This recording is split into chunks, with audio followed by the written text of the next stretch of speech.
Hey guys, Brian from Boas here.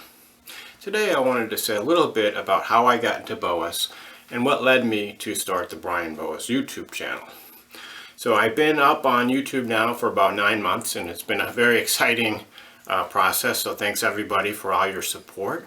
So if you're new to this channel, thanks for tuning in. This is the place for everything about keeping and breeding Boas in captivity. So a lot of people, when they start their YouTube channels, they'll have an introductory video where they kind of go over who they are and what their vision is and why they're starting the channel. When I started this channel, I really wanted it to be about the Boas, not about myself. So I wanted the focus to be on the Boas, so I didn't do anything like that. But I thought it'd be helpful for you guys to say a little bit about who I am, how I got into Boas, and where I see this channel going in the future. Like a lot of people that are into reptiles, I was just always drawn to them, even as a little kid. I remember being a child, maybe 4 years old, in nursery school, and there was this tank of iguanas that they had brought in for kind of show and tell. And I remember seeing them and just being so fascinated by them. They were just such cool looking animals. Maybe because I liked dinosaurs at the time, and they looked like little dinosaurs. But whatever it was, these iguanas just really appealed to me. And since then, I've always just really liked reptiles. So of course, as a young child, I wanted to get pet reptiles and was always asking my parents. And I think my first pet reptile was a turtle when I was about 6 years old. It was a mud turtle.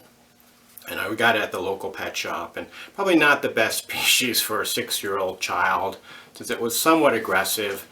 And I remember we were just keeping it in a cat litter box with water and feeding it chicken livers and little fish and things like that.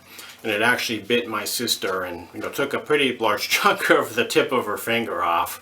So not the best pet for a 6-year-old. I'm not sure what happened. I think my parents gave it away after that for obvious reasons.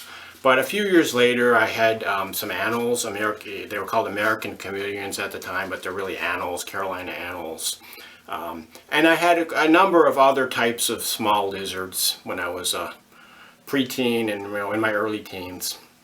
I always wanted snakes, but my mother was a little hesitant to allow me to get the snakes. But finally, when I was about 12, I had my first snake, which was a garter snake. And garter snakes were fairly common around where I was growing up in Connecticut. Actually, about the only snake I saw on a regular basis. So I had a garter snake. And then in my teenage years, I had several other types of colubrids and finally got my first boa in my mid-teenage years. So I didn't do any breeding then.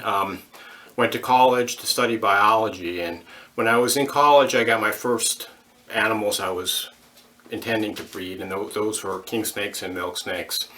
So I did that for a while, and had a little bit of, or had a few clutches of milk snakes, Honduran and Sinaloan milk snakes.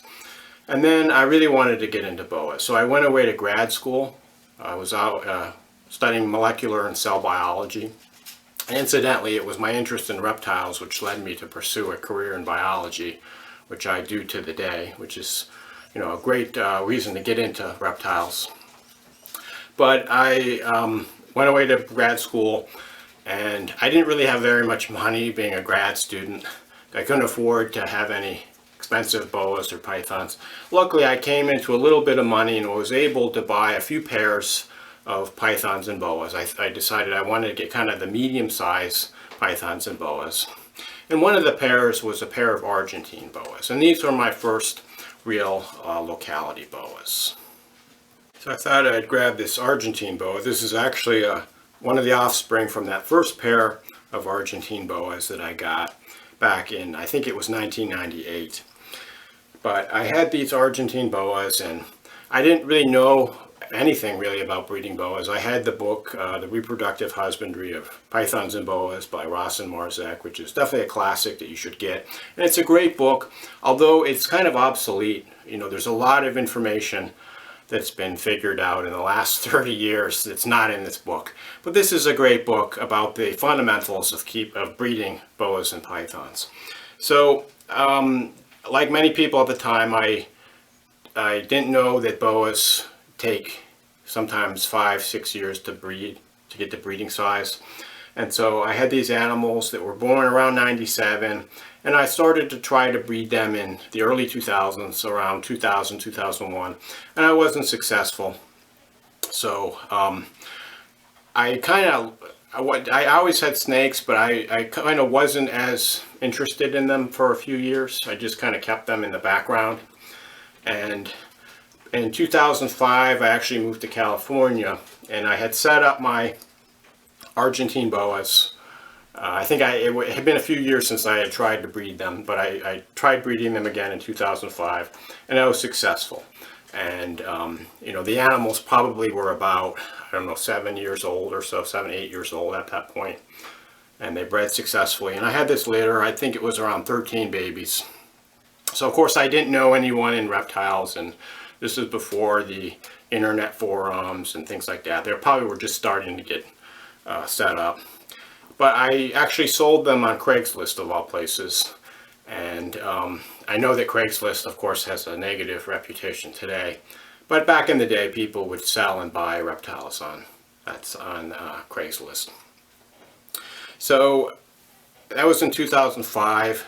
I didn't try breeding them the following year. And then in 2007, I was actually just I put the two animals together just because I was cleaning the cages. And they were together for maybe 2 hours, and that was enough. And so I had a litter of baby Argentine Boas born in 2007 from the parents that were just together for a couple hours. Maybe that was just beginner's luck. But at the time, I didn't really know anything about post-ovulation sheds or anything like that. I didn't even know that the animal was gravid until the end stages. I started to suspect it just because she was so big, and then the babies were born.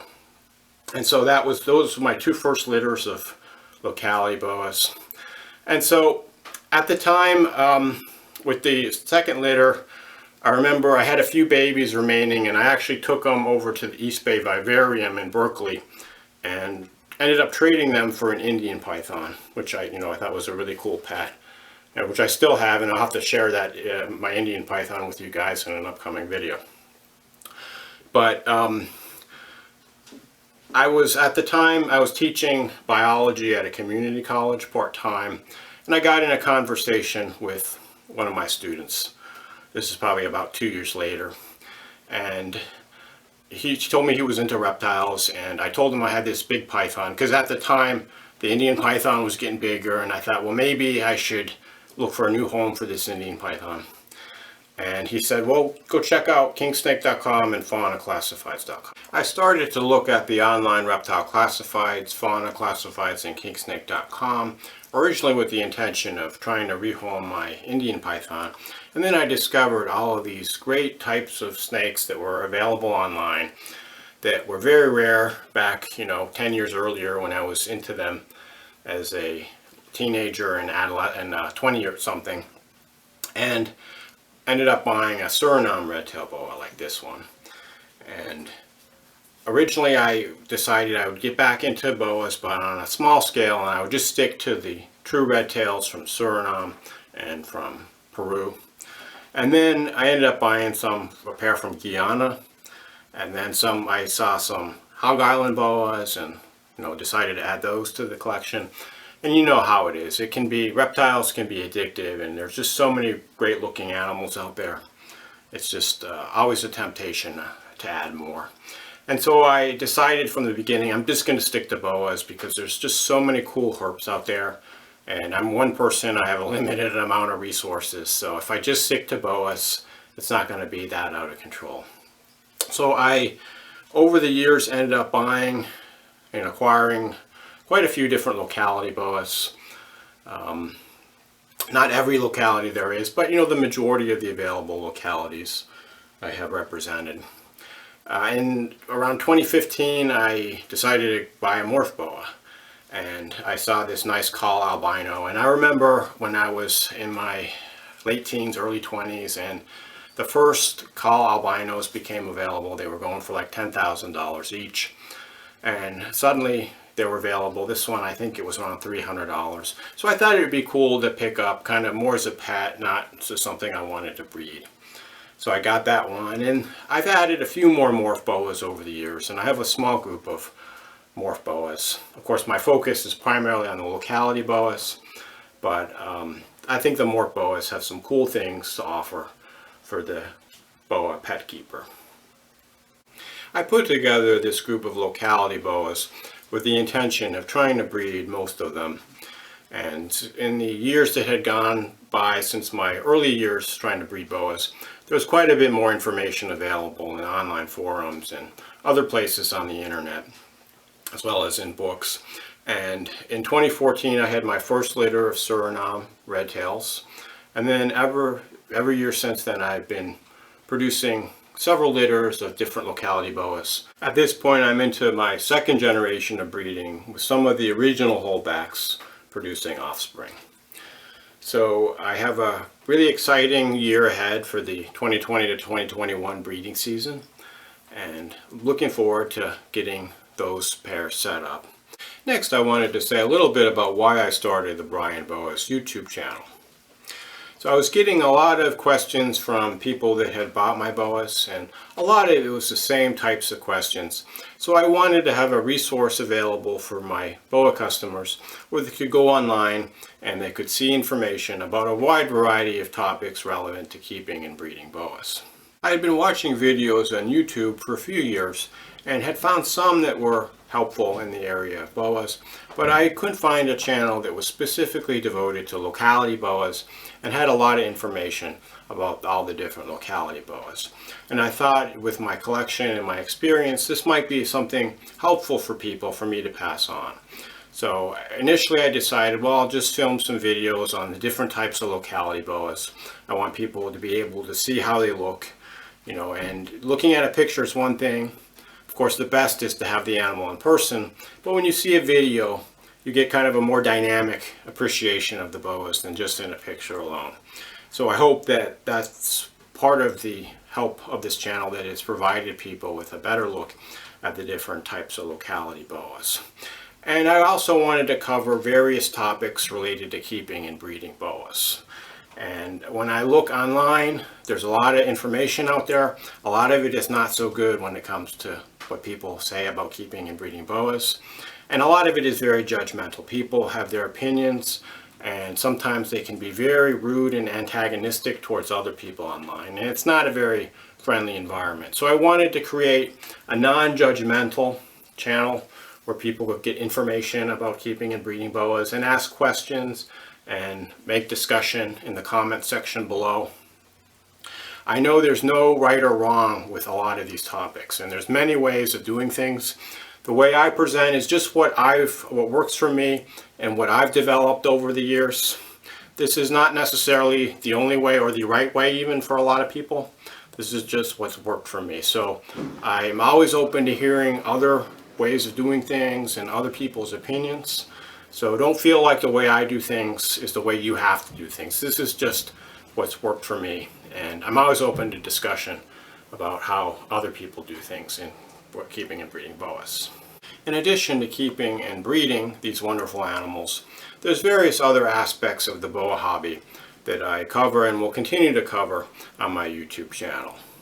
So a lot of people think that breeding boas, the hard part is getting the babies, and if they can just get their animals to produce some nice baby boas, they'll be all set. And really that's pretty far from the case. There's a lot of other aspects that relate to sales and promotion of the animals that are really important. So I will continue to cover those topics. One topic, of course, is photography. It's very important to be able to take really nice pictures of your beautiful babies, so I'll continue to do some videos on photography. Another topic is do-it-yourself boa keeping. And in many cases, making your own enclosures gives you a much better solution than a commercially available snake cage. So I'll continue sharing some of my experiences with making my own reptile enclosures. And then finally, I want to talk a lot more about the relationship of people with boas. So people have been changing boas, obviously, through the domestication, which is currently ongoing. So I continue to explore topics related to the domestication of boas and the relationships between people and their boas. When I was teaching biology at community colleges, one of the most enjoyable things I would do is have discussions with my students about current topics in biology that were somewhat controversial.